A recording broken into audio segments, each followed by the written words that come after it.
I will try to be brief on my introduction, which is setting up a bit the framework of our work and action for supporting culture at European level. Then I will talk a little bit about the role of creative hubs and how the EU supports the networks of hubs.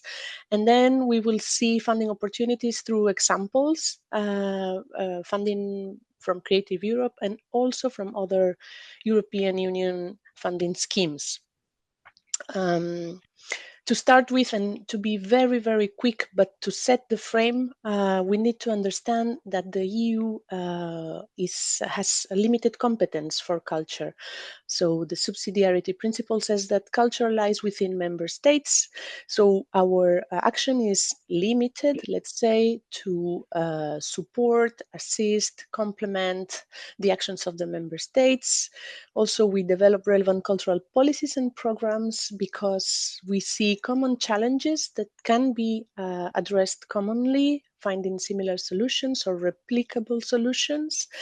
We also support and promote mainly cooperation between the member states. And we try to mainly get together all the stakeholders, authorities, institutions, and all the key players at European level. How do we do this? So we have several strategic documents that rule our and guide our work. Today, I will concentrate on one because it's a very important document that help us mainstream culture in all the rest of the policies. So you see, we work on culture and creative ecosystems, innovation, skills development, also the working conditions of the artist, equality, gender. We work on culture and health, culture and urban development, etc., etc., etc. So we do this through the EU work plans for culture, which are 4 annual plans that are decided by the member states who set the priorities for our work. So I wanted to show you the current work plan for culture because we have 4 priorities for this period, and the first 2 directly address the topic that reunites us today. The artists and the cultural professionals, their working conditions, the way they interact, how they deal with the green and the digital transformations, etc., for the first priority, and then culture for the people. It's also about democracy, cohesion, it's about building bridges, strengthening the roles of our cultural sites and places, also libraries, and of course, cultural hubs. The other 2 priorities of our work plan for culture, very quickly, are culture for the planet and culture for co-creative partnerships, which is dealing more with the international dimension. To implement the actions that are set by these priorities, we have several tools.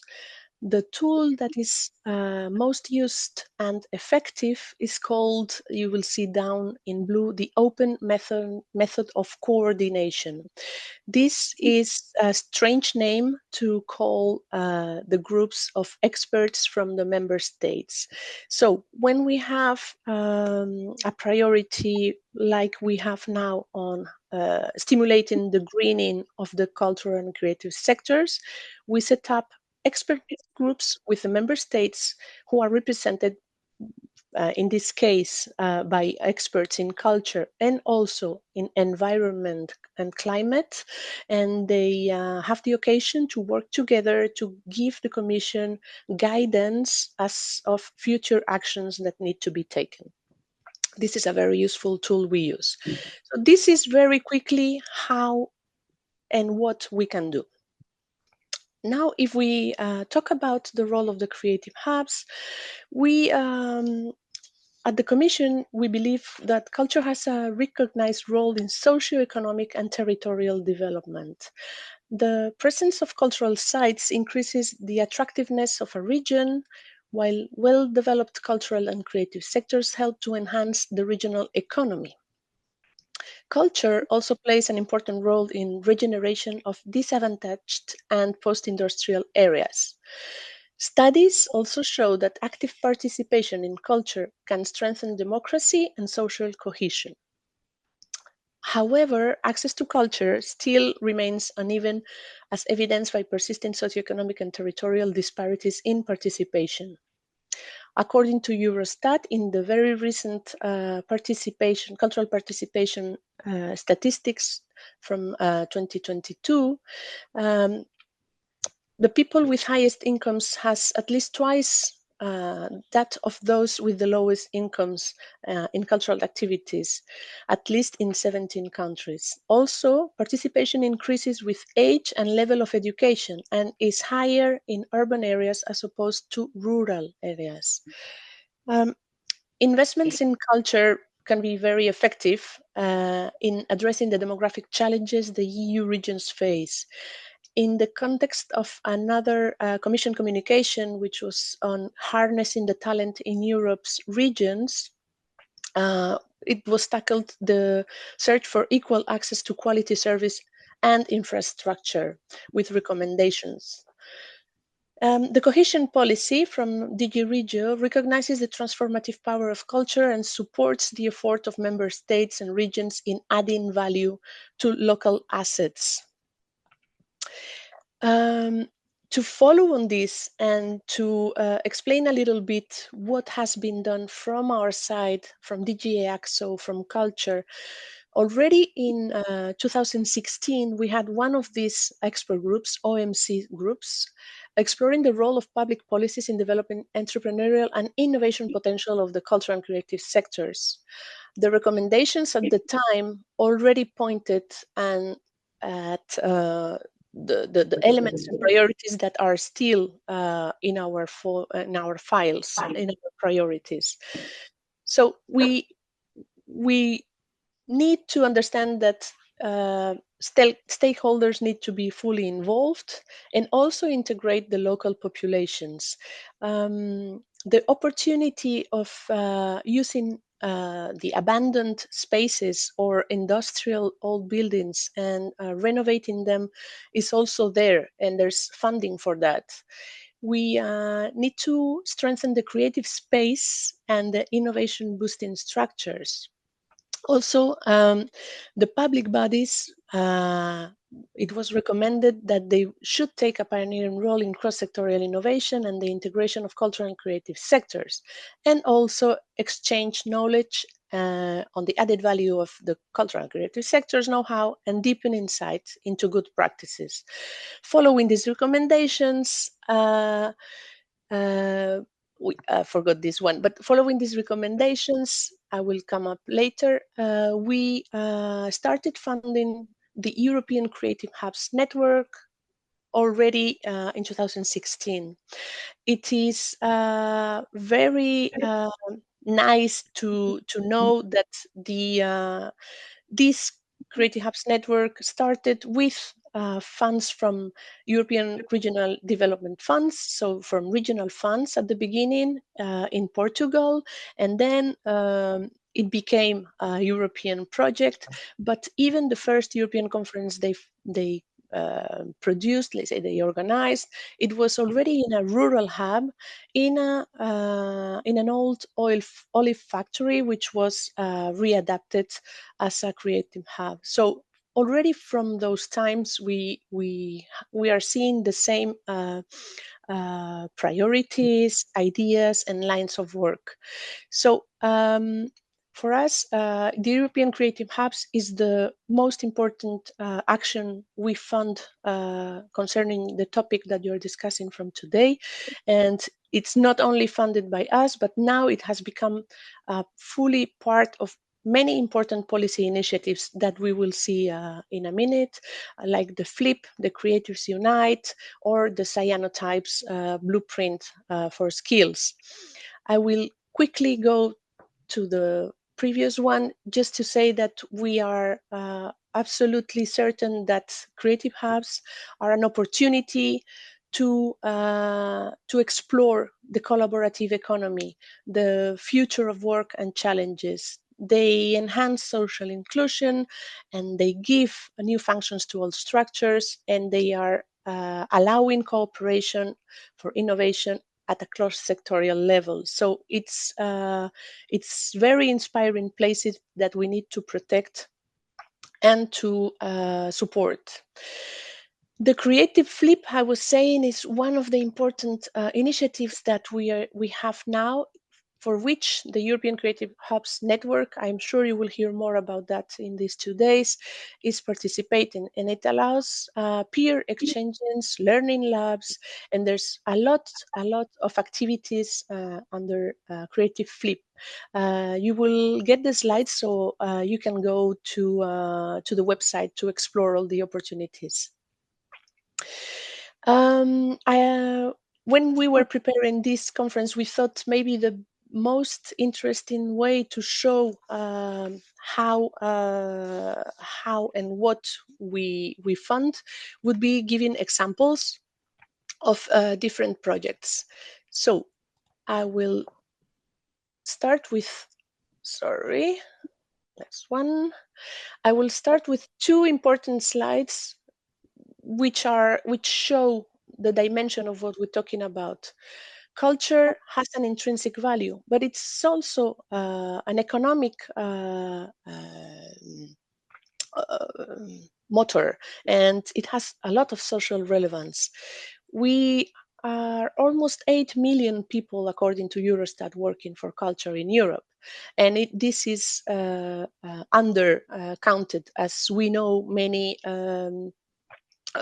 unofficial or self-standing or voluntary workers are not included in these statistics.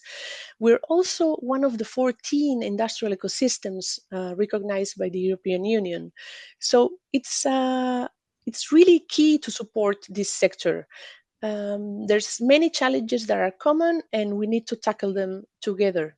The second important slide I wanted to highlight is that we know we have a dedicated program for culture and the cultural sectors, which is Creative Europe, which is better funded than ever, but still underfunded for all the applications that they receive. But when you see different European funding schemes, there's a lot of funding opportunities and a lot of money in other fundings, notably cohesion funds with 5 billion euros. 5.4, including Interreg programs, Horizon Europe, with now a dedicated cluster for culture and creativity, the Recovery and Resilience Facility, Erasmus Plus, etc., etc. I will show you examples from some of these funds. But first, Creative Europe. Beyond funding the network, the Creative Hubs network we discussed before, there's also an opportunity with the European Capitals of Culture. Already in 2015, for the Czech Republic's Pilsen, I hope I pronounce good, Capital of Culture, they developed Depot 2015, which is a creative hub, which still is ongoing. Such opportunities help us understand how to combine different fundings for similar goals. There's also other ways of funding through Creative Europe. We had Cultural Heritage in Action, which was a peer learning action that ended last year. If you describe cultural heritage in action, you think heritage, but then there was a lot of opportunities also for creative hubs. Actually, as we were saying, the restoration and reuse of abandoned heritage sites or industrial sites has been an incredible opportunity for many of the good practices that were shown. Below, you will see the 3 examples that I want to highlight from this action, from this initiative. the Cable Factory in Finland, Blai Cultural Palace in Romania, and the Open Hub in the ancient St. Peter's cloisters in Italy. This, you have the links to go and check how they founded, how they mix the different fundings so they could create these hubs that have changed the local place and the community. There's also the cross-sectoral strand from Creative Europe, and this also I wanted to tell you, this is a very interesting call that's Creative Innovation Lab. It's now open until April. In this case, it needs it's for projects which mix audiovisual and other subsectors from the CCS. It has always to have an audiovisual element, but it allows for many opportunities if you work with virtual worlds, if you are developing innovative business tools for production, financing, distribution, or any technology from the new technologies, AI, big data, blockchain, and also if you're working on greener practices for the sector. I deeply suggest you to go and have a look in the links and also to apply. Okay, after all we can find in Creative Europe, I wanted to show you some examples from the regional funds and also calling the attention, calling you to the fact that the programming for the regional fundings, the regions need to decide where are the priorities for the funding, and 120 of European Union regions have decided that the cultural and creative sectors are a priority for their smart specialization strategies. So these recognize the CCS as a driver for regional growth and locally rooted jobs. So it's what we were saying, the opportunity the cultural creative sectors and cultural hubs provide for the regions. The cohesion funds, very quickly, as we were saying, there's 5.4 billion euros of direct dedicated funding for this period. There's also European Social Fund Plus supporting skill developments in the CCS. And through these funds, the investments in culture can be very effective in addressing the demographic challenges, as we were saying. Cohesion funds said that by embedding culture in development strategies, the regions can more effectively harness the local talent, create sustainable economic opportunities, make the places more attractive to live and to work for the residents, but also attract newcomers and maybe old comers coming back to their old towns, cities, rural places, villages. Some of the planned allocations that I have extracted that could be useful to discuss today are, for example, the cultural infrastructure and equipment, including for cultural and creative hubs and community spaces, the measures on social inclusion and social innovation and spatial regeneration through culture in urban and non-urban areas, also the measures to drive the digital and green transitions, and the cross-border collaboration on culture. All those are opportunities for the creative hubs from the regional funding.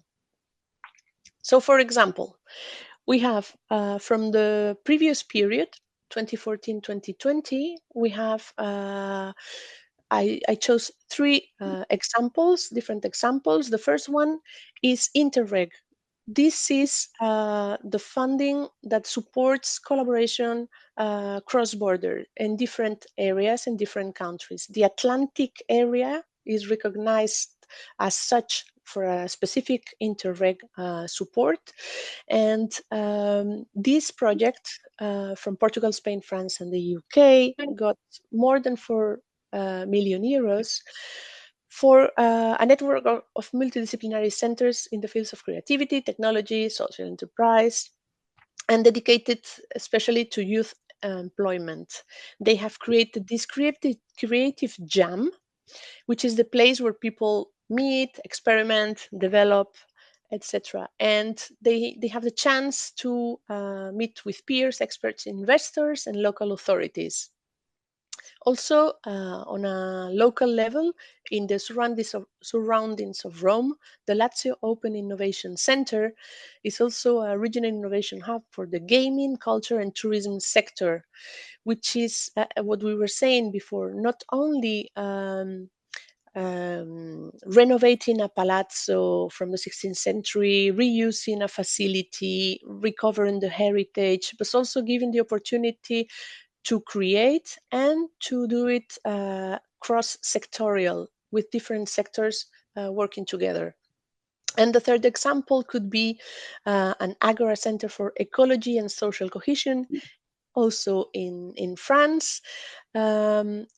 Again, recycling a heritage site, transform into an agora that has many services, which include also a center for local cultural associations.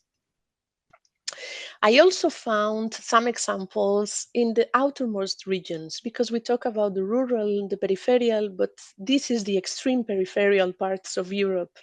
So if you're interested in the outermost regions, you will find here three very nice examples of how cohesion fund and development regional development funds have helped in three different outermost local places.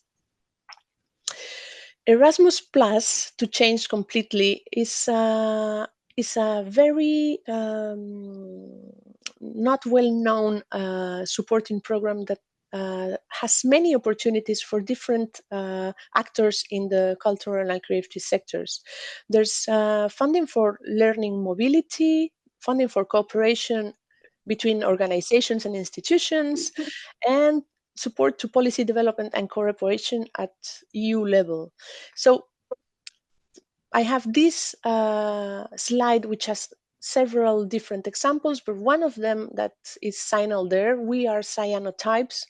This is a very particular one because it's also a member of the Creative Pact for Skills, and the European Creative Hubs Network is a partner in this big coalition towards artists, creatives to support the new competence ecosystem. I will slowly finish by telling you that we at the Commission, we are aware there's a lot of funding opportunities and not of them are well known.